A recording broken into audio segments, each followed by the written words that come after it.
Hi, my name is Conall MacCoille. I'm Chief Economist here at Davy Research, and I'm here today just to speak about some of the macroeconomic data releases we had for Ireland this week. So first off, we had retail sales, which showed a reasonably strong 0.7% rise on the month in July, which is encouraging.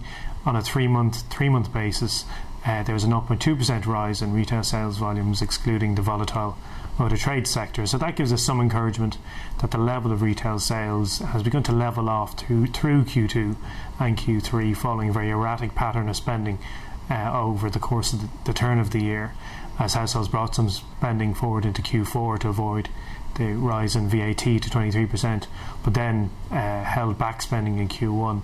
So we're broadly on track for our overall forecast of minus 1.7% for consumer spending in 2012, and really what we're looking for now is to see the level of spending stabilise and perhaps even rise marginally in 2013. That said, we're mindful that the tax increases in budget 2013 still have to be announced, and they will certainly push down disposable incomes.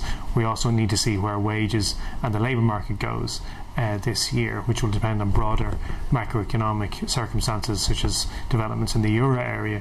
So the jury's still out in terms of whether we get a small rise in spending next year or another small decline, but certainly we're beginning to see the level of consumer spending and retail sales slowly begin to stabilise. In terms of consumer confidence, we actually saw an increase in the survey to its highest level since October 2007, and thus far that hasn't manifested itself in terms of a pickup in consumer spending, but it is a little bit encouraging.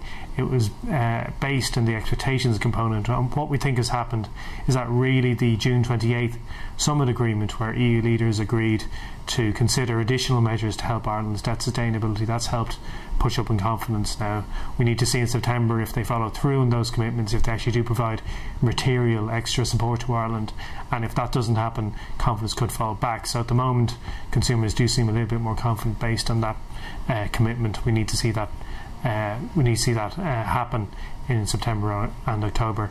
Finally, today we had the house price release for July, up 0.2% on the month, split between outside Dublin, where prices are up 0.3%, but in Dublin, house prices falling again, apartment prices down very sharply indeed. So really we think the Irish housing market is quite dysfunctional, a very low level of transactions, so it's really hard to take very much from today's release. I think what we're seeing is a little bit of support to prices based on reduced supply, very low levels of transactions, and really the big question for us is how transactions pick up. If that's based on a strong pickup in the economy, prices could rise, but we're only forecasting a slow recovery. The other big issue is repossessions. There's been no repossessions in the Irish housing market thus far, despite very high levels of mortgage arrears. If Irish banks begin to repossess more aggressively, which they should do to some extent, as the personal insolvency legislation is brought into force, that may put further downward pressure on prices given weak mortgage lending. So really for now, I think a very choppy pattern of house prices, not much activity and transactions in the market, and we're waiting to see if mortgage lending can gradually pick up and to what extent repossessions might rise. So for more on this, please see our notes which are available on our website www.davy.ie.